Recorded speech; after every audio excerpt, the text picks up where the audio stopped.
किया आपने मेरे साथ ये ड्रामा? क्या ज़ीनिया और शहराम की शादी करवाने के लिए? तो अपनी जिद पूरी करने के लिए मैं मरने को तैयार हूँ। मुझे वक्ती तौर पर अपनी बहू बनाया और जब उन दोनों की शादी हो गई तो मेरी माँ को बेइज्जत करके इनकार कर दिया। हम दोनों एक ही कहानी के दो मजबूर किरदार हैं।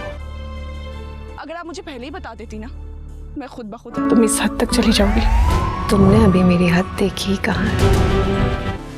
समझते क्या खुद को? मेरी रेहान से हाथापाई हो गई। मुझे अफसोस है कि मैंने तुम जैसी औरत से मोहब्बत की। क्या आप अभी तक शानज़े की तबाही का कसूरवार मुझे समझती हैं? सीरत को अंदाजा नहीं था कि फरियाल आकर उसका भांडा फोड़ देगी, और वो भी जर्रार के सामने।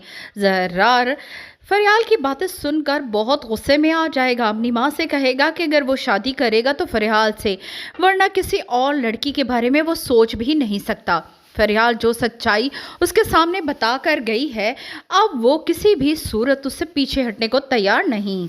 जर्रार के बहुत ज़्यादा इसरार करने और धमकी देने पर आखिरकार सीरत इस शादी के लिए मान तो जाएगी, मगर वो कभी भी दिल से फरियाल को अपनी बहू तस्लीम नहीं कर रही। ज़ीनिया को अलग गुस्सा है कि उसकी माँ आखिर मानी क्यों। उसके भाई ने अगर ये सारा कुछ करना ही था तो भी उसकी माँ ना मानती। फरियाल को काफ़ी ज़्यादा खुशी होगी कि कम से कम जर्रार तो है जो उसकी बात को सुनता समझता है, लेकिन ज़ेनिया अपने ससुराल में तो कुल खिला ही रही है। इस बार वो भाई की ज़िंदगी में भी बहुत बड़ा तूफ़ान लेकर आने वाली है, लेकिन ये तूफ़ान सिर्फ़ और सिर्फ फरियाल की ज़िंदगी में नहीं आने वाला, बल्कि ख़ुद ज़ेनिया की ज़िंदगी में भी आने वाला है।